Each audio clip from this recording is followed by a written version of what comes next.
Hi, good morning everyone. Today I'm going to do a video on the things that I wish I had done differently or wish I knew, specifically for my tomatoes. And this video is really going to show how much of a beginner gardener I am. It's a little embarrassing, but it's okay. That's why I'm doing this, is so I can learn and grow, and hopefully through my mistakes or successes, you guys can learn and grow as well. But yes, this is going to mark how much of a beginner I really am. So, first of all, I wish I had better understood the difference between the different kinds of tomatoes. So there's determinate and there's indeterminate. Determinate tomatoes are ones where the size, the finished size, is determined. That's why they're called determinate. And so they're usually marked, they're usually the ones that stay smaller, and they're usually marked as container friendly or dwarf tomatoes. And so I assumed that all tomatoes were determinate, unless they were vine tomatoes. And I thought that vine tomatoes actually had like those little finger curl, I forget what they're called, like a pumpkin or a vine, where it actually will attach to a trellis and work its way up. And that doesn't exist. So I've learned something, that basically if it's not dwarf or container friendly, it is indeterminate. So determinate are container friendly and dwarf. Indeterminate means that there is an undetermined size. So they will grow and grow and grow and keep growing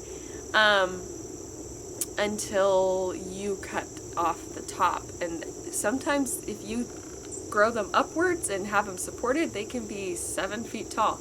And so I didn't realize that basically most tomatoes are indeterminate, and it's the special ones that aren't. And so because of that, I wasn't prepared with my tomatoes. So I was hoping, because I hate using tomato cages, I don't like reaching in there, I was hoping that I could stake my tomatoes, just one solid stake, because I've seen people do that before, and have the tomato go up that stake. But one, my stakes were not tall enough, because tomatoes can get really tall, like 7 feet tall. And two, I also realized that I was too scared to cut my stems. And that's the other thing I wish I had done differently, is typically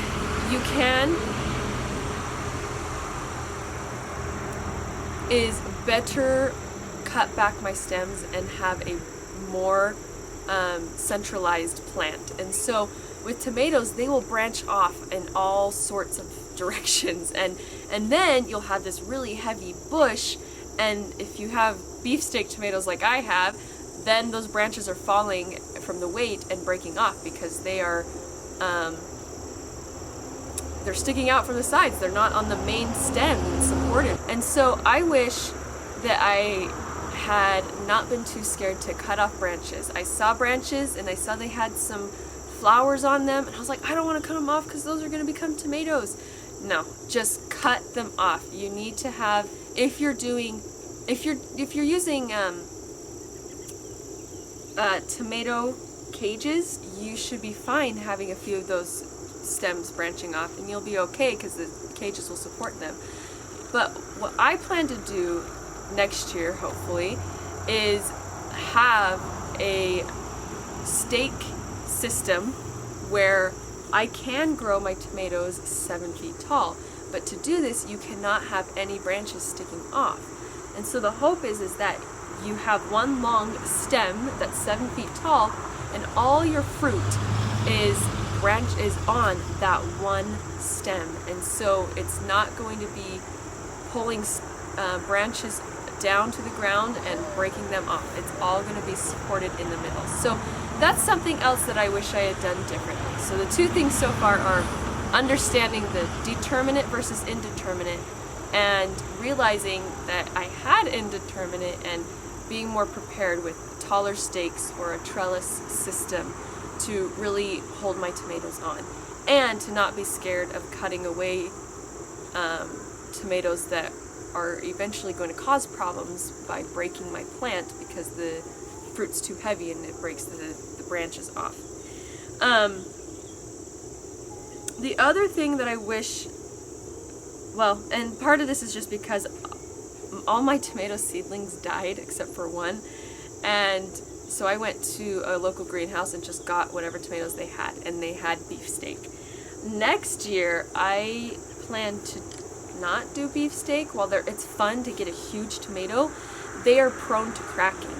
And there are some varieties of tomatoes that are resistant to cracking, and while those would be really nice, I think all tomatoes are susceptible to cracking. And cracking is caused because the skin of the tomato cannot expand fast enough for the amount of fluid that the tomato is taking in. And so especially if you get a lot of rain suddenly, then the tomato will take in a lot of that fluid, but then the skin will not have time, it will not have time to grow and expand, and then it just breaks. And beefsteak, since they're so big, are prone to cracking. So, and they're just so huge that it's hard to work with unless you're putting them on sandwiches, which is really good. So I think I would opt for a medium-sized tomato, something a bit smaller, and hopefully it would be more resistant to cracking. So those are the main things that I wish I had done differently or understood better. Now that I am teaching it to somebody, hopefully I will retain that information better and remember for next year.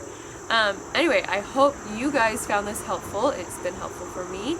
I will, I guess, keep you guys informed on my progress and the process. And thank you so much for watching. We'll see ya.